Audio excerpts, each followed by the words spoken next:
Safety go!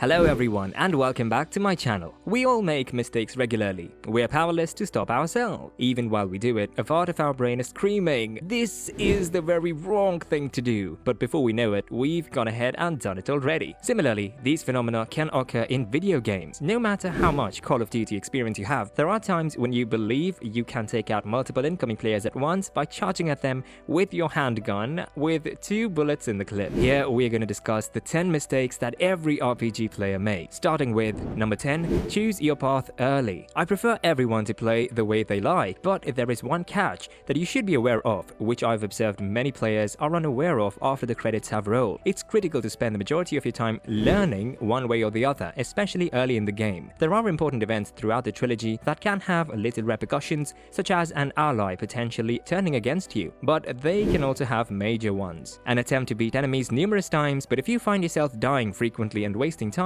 it's wise to trust your gut and take a new path. You have to decide how you want to play. Number 9. Ignoring effects. Effects on the planet are unavoidable when elemental power is unleashed in every direction. Like in Fallout 76, destructive debuffs can be inflicted on careless players by food, drinks, adversaries, and other items. While there are numerous detrimental effects, there are also some beneficial ones like EXP boosts, attribute buffs, unique powers, and other perks. Forgetting these crucial objects restricts and hinders the player's progress. Even minor advantages such as an increase in EXP from sleeping can make a significant impact. Players can employ goods like chems to change the odds in their favor during critical moments. A single miscalculation can result in debilitating status effects or elemental damage like in Divinity. It's crucial to comprehend how effects interact with one another. For example, poison and oil surfaces explode when they come into touch with fire. Also, be mindful how leverage affects getting an advantage. Number 8. Using the wrong healing item. So this is a common blunder in these kinds of games, and it never feels good. It'll always be a bummer. Like RPGs contain a lot of feedback loops, you're sure to make a mistake now and then when rushing through all those options. It's not so awful if you use a weak healing item instead of a stronger one, but if you're trying to revive a dead team member with a revive item and accidentally use a healing item, things can go wrong. Every RPG has a distinct name for status effects and different items to heal them, and you're usually screwed if you don't know the difference. Number 7. Dialogue misinterpretation. We've all been there, right? Through all the dialogue and then not knowing where to go or what to do. It's a bigger problem in newer games, not only in the old ones. They intend us to go somewhere and accomplish something, and now we're not sure what it's supposed to be. Another annoyance is when you speed through a long, tedious chat, but when they ask if you want me to repeat it, you accidentally push yes, and you have to pound through all of the dialogue again. Ugh.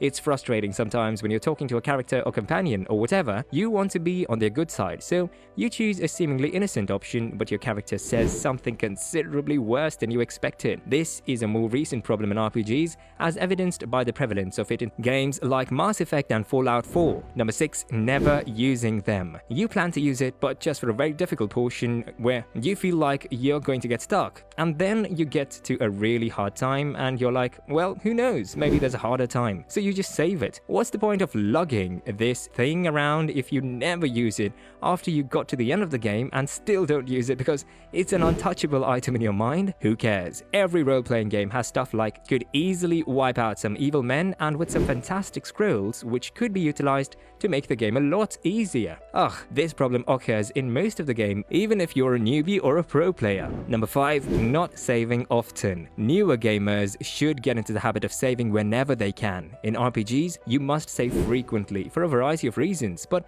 there will always be a point in a game where you forget or override a save and something happens, or you desperately want to go back and redo something, but you can't. The autosave option in Skyrim, for example, does not always generate saves when expected. This is especially annoying when it occurs before a major decision, such as deciding the fate of a certain character or completing a request. For example, in Witcher 3, after you locate Kairi, every encounter you have determines what ending you'll get. If you don't say and do the proper things, you can get a bad ending. As the game never informs you about this, if you save it and get to the conclusion with a terrible ending, you can reload and say alternative things to bring Kairi to a happy ending. Having a save handy is always beneficial if you need need to redo something. It's only that certain games don't allow you to save, so players on PC should be accustomed to quick saving, default F5, and quick loading when necessary. When playing on a console, save your game whenever possible. Number 4. Missing out on loot. Loot is a massive deal in role-playing games, and there's always a lot of it strewn about in any given dungeon. In certain games, they're hidden behind esoteric mysteries or in murky hell, or they can also be in plain repetitious, so you race through them to collect it. For example, in Divinity Original Sin 2, a chest with a lock on it is almost always full of precious items. Players, on the other hand, frequently shrug and walk away from locks they can't open. So even if no one in the party has the necessary skill to open it, keep it in the party inventory until someone can improve their lock picking. They can be quite heavy, so designating the party's strongest character as a type of pack mule to handle the load is a good idea. True, we all do it from time to time, but it's a bummer when you realize you missed out on some extraordinary stuff because you didn't search every nook and corner for it. Number 3. Leaving unfinished quests. The main quest is entirely optional. That may seem counterintuitive, yet it is correct. Some players, particularly those who are playing for the first time, are eager to advance the story forward. Nonetheless, it is a mistake not to complete side quests first, where side quests are all about scavenging for wealth, items, and even nugget of lore you can find. And that's the excitement of an RPG. Unfinished quests result in free EXP being left in the soil, which might cause players to be underleveled when the next game begins. Any gamer who decides to neglect these side quests to complete the main story can only blame themselves for spoiling the gaming experience. So take your time and explore the myriad of dungeons and sceneries that the game has to offer. Number 2. Fighting everyone. We certainly have a lot of fun playing the game, but we frequently forget to fight the right person. Although some gamers prefer peace, the majority of them are bloodthirsty nutcases, including the player's character. While it may be tempting to assault everyone who comes into view, players should aim to maintain a calm demeanor. The ability to slay NPCs, non-player characters, is crucial in a role-playing game. Like in Dark Souls, it allows you to communicate with the game's characters and provoke them before engaging in combat. Killing NPCs can have serious implications which differ from character to character, so it should go without saying that first-timers should avoid killing non-hostile NPCs. Killing a vendor might prevent simple access to expensive things, and killing other NPCs can break quest lines or otherwise deprive the player of important interactions and lore. Number 1. Character building. Let's just say the character building is quite sophisticated and detailed. These games essentially expect you to either design your entire character site and scene